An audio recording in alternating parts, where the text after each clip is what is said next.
They say the snow muffles sound, but in Elhorn Hollow, it only sharpened the silence. Each flake that fell seemed to hush the world further, until all you could hear were your own sins rattling around in your head. I learned to walk slow, careful, one boot dragging behind the other, so I didn't slip and draw more eyes than I had to. Folks in town saw the bruises, I know they did. The swelling on my cheek. The wince that twisted my mouth when the wind cut too sharp across my ribs. No one ever said a word. Maybe they thought if they kept their mouths shut, the ugliness wouldn't rub off on them. I kept my head down as I limped past the butcher's boy sweeping slush off the steps. His mother peeked out the window, eyes flat as pennies. They all knew. Even the preacher's widow. She pulled her daughter close whenever I walked by, as if suffering was something you could catch like a fever. I can't remember when I started counting my steps, but it's easier than counting my regrets. Inside the general store, the warmth stung my skin. Mr. Thker stood behind the counter, busy not looking at me. I slid 2 coins across the wood for flour and bandages. I'd counted and recounted those coins all morning, certain they'd stretch. They didn't. I needed both, but there wasn't enough. My hand trembled as I reached for the flour. Mr. Thker's jaw worked, and after a moment he slid the bandages toward me anyway. Didn't say a word, just nodded once, sharp, and went back to sweeping imaginary dust from the counter.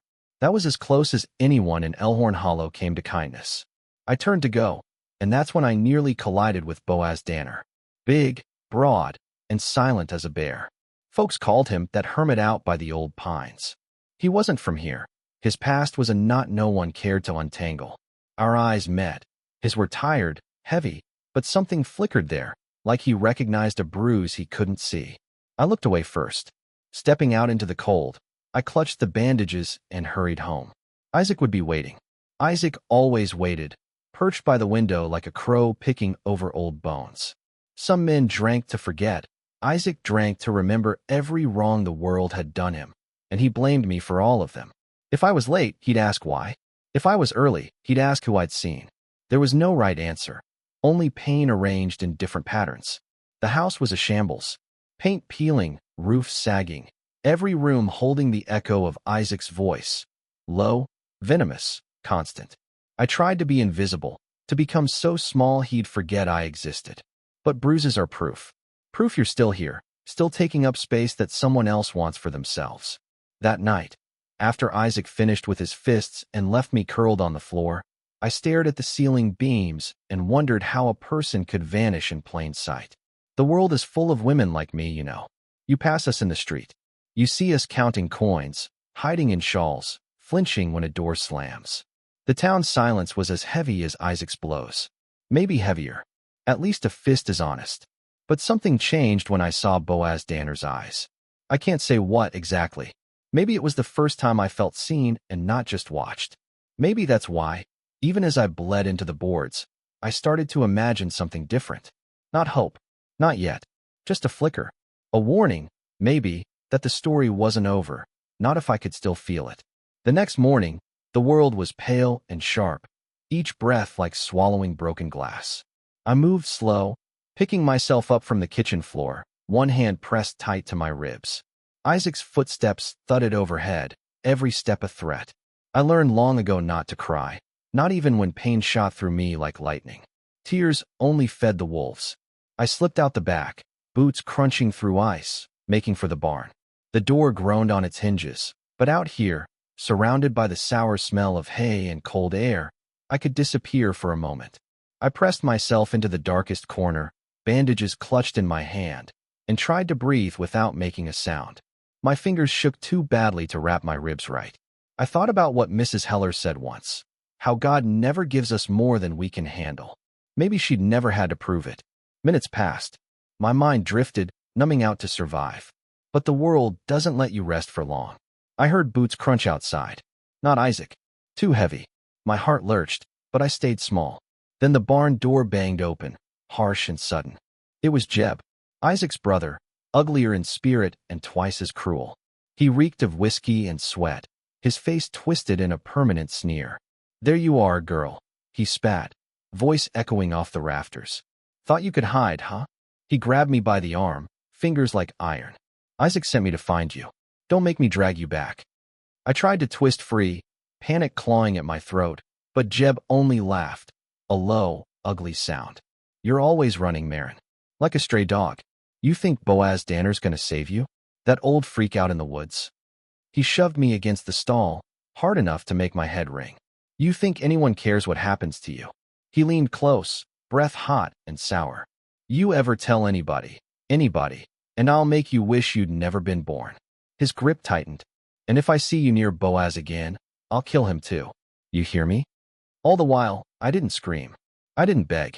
I bit my lip until I tasted blood and forced myself to remember who I used to be before all this.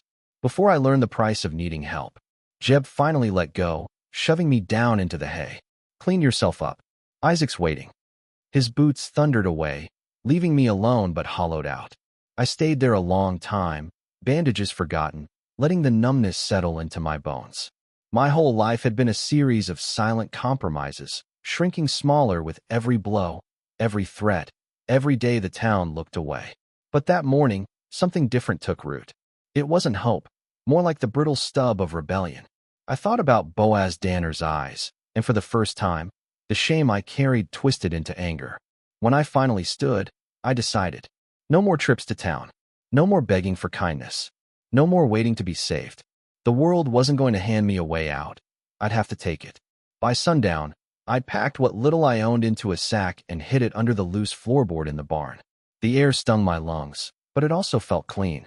I didn't know where I'd go or what I'd do, but I knew this. I wasn't going back. Not to Isaac. Not to Jeb. Not to the town's careful silence. If it killed me, at least it would be my choice.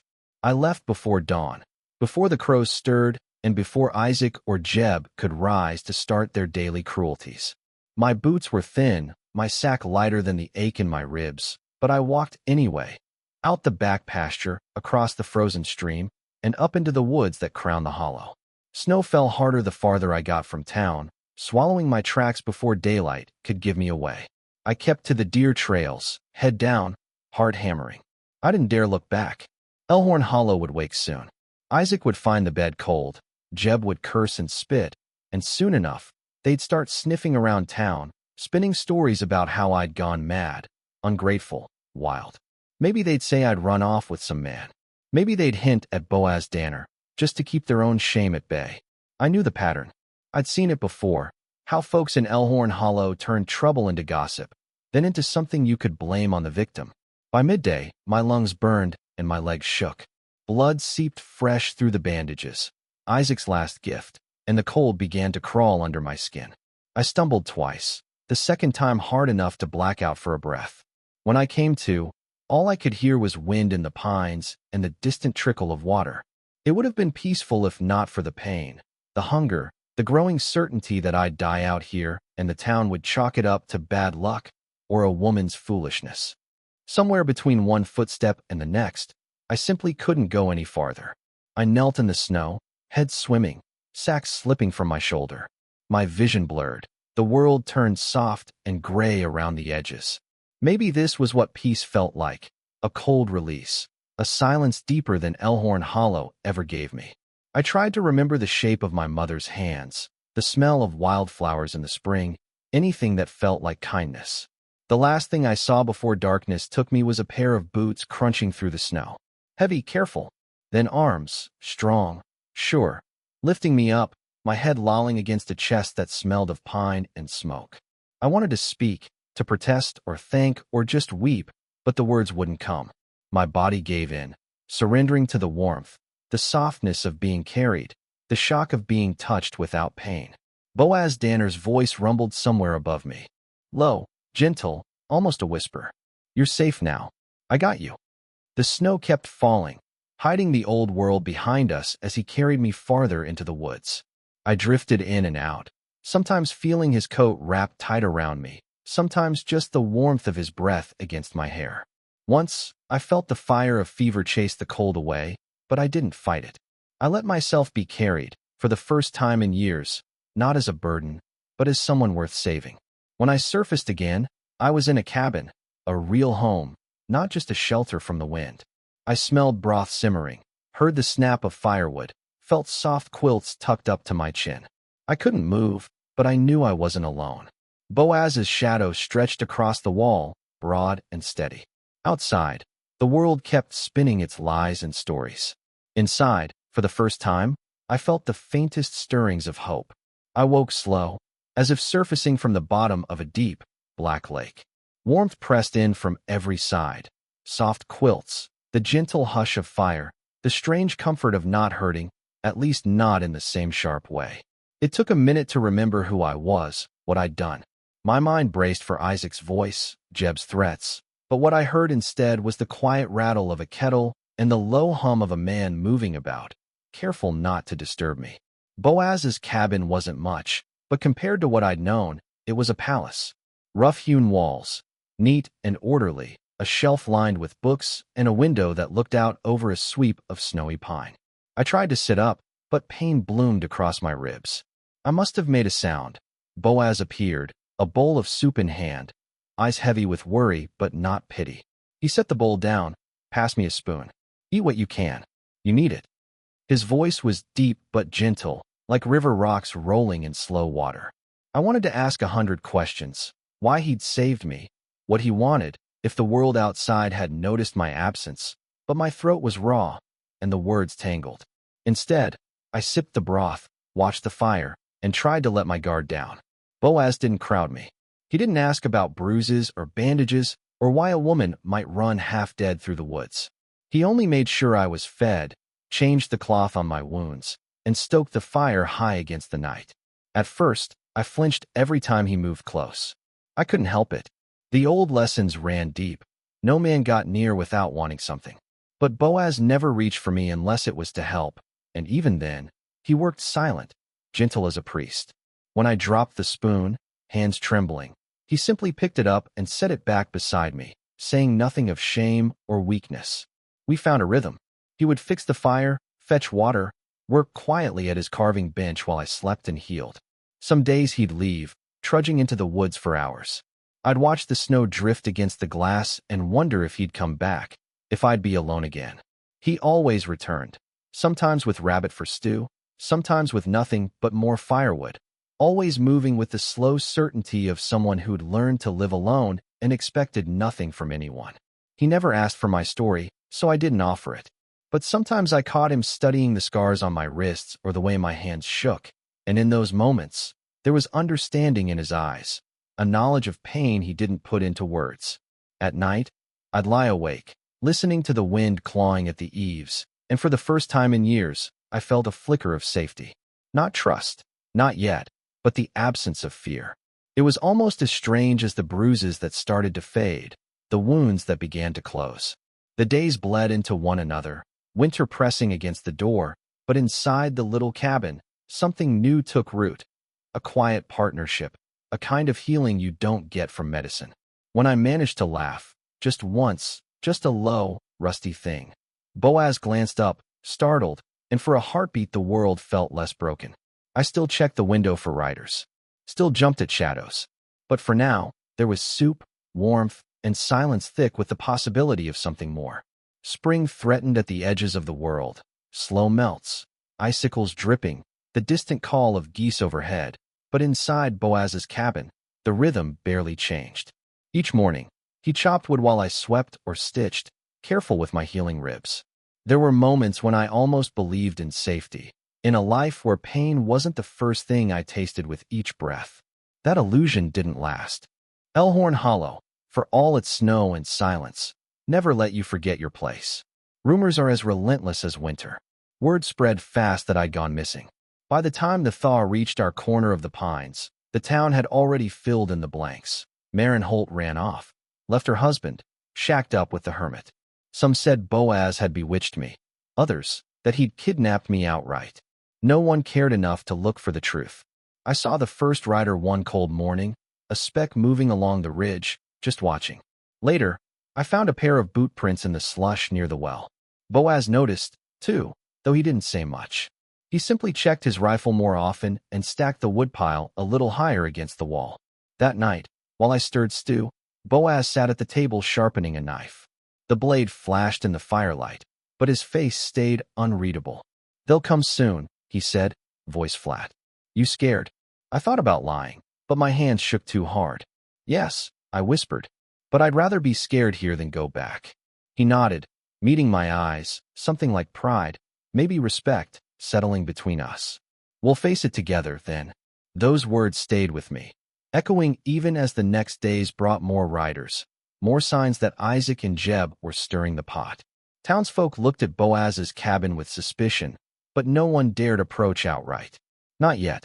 Jeb and his crowd, though, grew bolder, circling, letting us see their shadows at dusk, leaving dead animals on the trail as warnings. Fear curdled in my stomach, but it was different now, a sharpness, a resolve.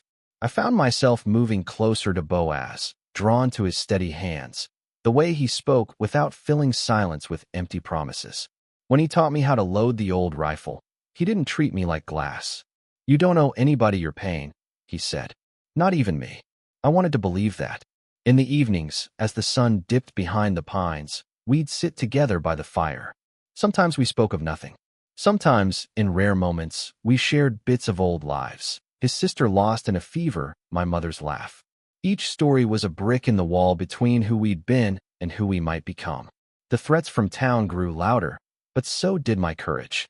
For once, I wasn't facing them alone.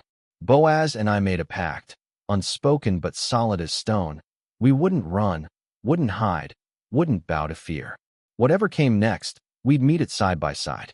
The storm hit the same night Jeb finally showed his face. Rain lashed the roof, thunder rattled the windows, but it was the torchlight outside that made my blood turn to ice. Shadows danced between the trees, men's voices carrying rough and loud. Boaz moved to the door, rifle in hand, shoulders wide and unyielding, blocking me from sight. Jeb banged on the door with the butt of his gun. "Open up, Danner. We know you're hiding her. She belongs to her husband, and the whole town knows it." Boaz didn't answer right away. He turned to me, his voice barely above a whisper. "You stay behind me, no matter what." I nodded, heart drumming so loud I thought they'd hear it through the walls. The door flew open, letting in a rush of wet, angry men. Jeb up front, Isaac at his shoulder, and a handful of others from town. Their eyes were wild, faces twisted by liquor and righteousness. Jeb's torch dripped fire onto the floorboards, threatening to turn the whole place to ash. "Bring her out," Jeb demanded, "or we'll take her by force. You hear me?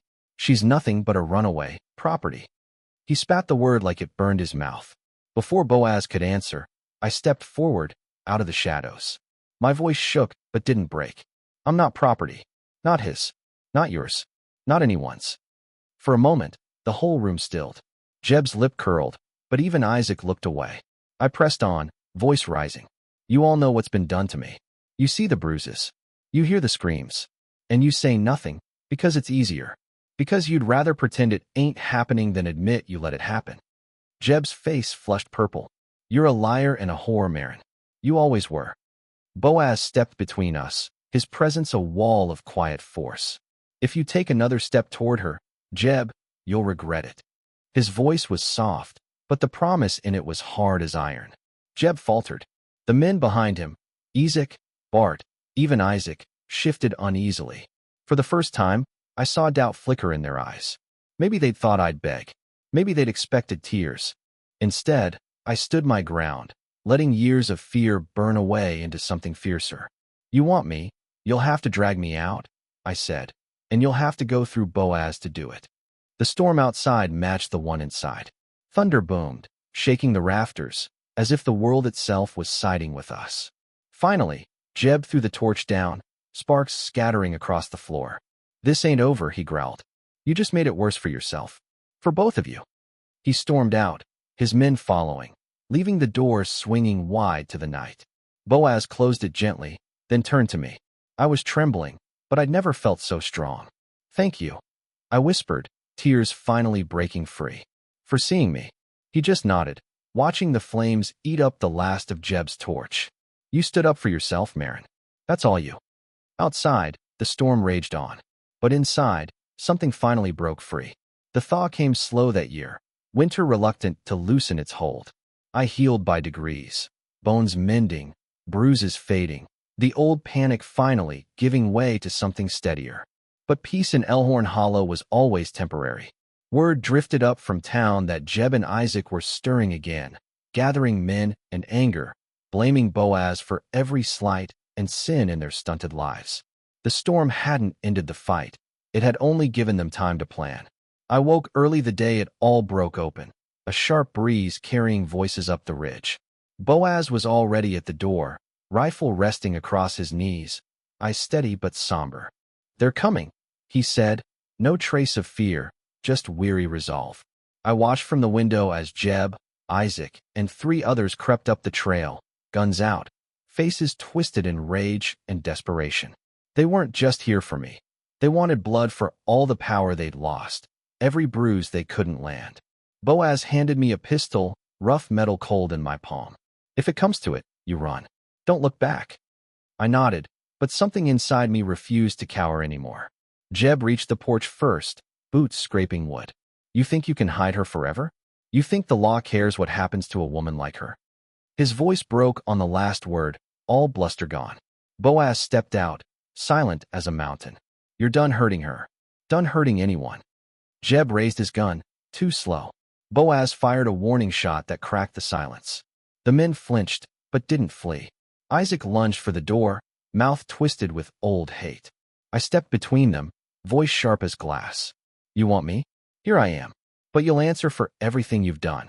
Not just to me, but to every woman who's ever walked this town afraid." For a heartbeat, the world held its breath. Then chaos, shouts, shoving, a shot fired wild into the dirt. Boaz moved like a force of nature, wrenching the gun from Jeb, knocking Isaac flat. I tore the wedding ring from my finger, one last anchor to that life, and hurled it into the mud at Jeb's feet. The fight ended as quickly as it started. Jeb and Isaac, bloodied and beaten, lay panting in the grass. Boaz hauled them up, rough but not cruel, and we dragged them to the center of town. Me in front, chin high, Boaz silent at my side. People spilled from homes and shops, mouths agape. I didn't flinch from their eyes this time. "You all saw," I called out. "You all knew. Well, now you'll see what justice looks like." Boaz dropped Jeb and Isaac at the sheriff's feet. "You do your job, or you answer to us," he said, voice low and final. There was no more hiding, no more silence. That day, in the raw light of spring, I faced down every shadow that ever followed me and watched the town finally reckon with its own. In the days that followed, the world felt raw and bright, as if winter had finally lifted its curse. Jeb and Isaac languished in the sheriff's cell, their bluster spent, their power broken. For the first time in memory, Elkhorn Hollow buzzed with voices raised in something like honesty, some folks condemning, others quietly relieved, all of them unable to ignore what had been dragged into the light. I moved through town with my head up, shoulders back, and let their stares slide off me like water. Some people turned away. Others nodded, awkward, uncertain, maybe ashamed. I had nothing left to fear from them. Boaz walked beside me, not as my shield, but as my equal. Wordless comfort passed between us with every shared glance, every small gesture. We left the old house and the memories that haunted it, building a new cabin higher up the mountain. The work was hard, hauling logs, hammering boards with hands still stiff from old wounds. But it was ours, every bit of it. Boaz never spoke of the past, but sometimes, after long days, he'd sit beside me on the porch, eyes tracing the horizon, and I'd feel the peace settle around us. No more hiding, no more running. One Sunday, I returned to the church. The preacher paused mid-sermon, eyes wide, but I took my place in a back pew, a faded scarf wrapped around my shoulders. I listened as he spoke of sin and forgiveness, of burdens lifted and second chances. At the end, I stood and left my scarf, a symbol of the woman I'd been, draped over the wood, then walked out into the sunlight, lighter than I'd felt in years. The townsfolk whispered, but I heard something new in their voices, a cautious hope, maybe, or the beginnings of respect. Some would never change, their hearts too shriveled by fear and pride, but others watched me with open faces. For them, and for every woman who ever swallowed her pain, I let myself hope that things could be different. Boaz and I chose each other without speeches or promises. We built our days from small acts of care, sharing bread, planting wildflowers by the porch, laughing quietly as we watched the world turn green again. I never said thank you the way I wanted to. There were no words big enough, but I tried to show him, every day, that I was no longer broken, only bent, and that scars could become something softer when held in gentle hands. At night, as the fire flickered low and the wind whispered through the pines, I thought of all the women still hidden in the shadows, waiting for someone to see them. My story was not just mine. It was a promise that silence can be broken, that pain does not have to be a life sentence, and that even in a town stitched with secrets, hope can find its way in.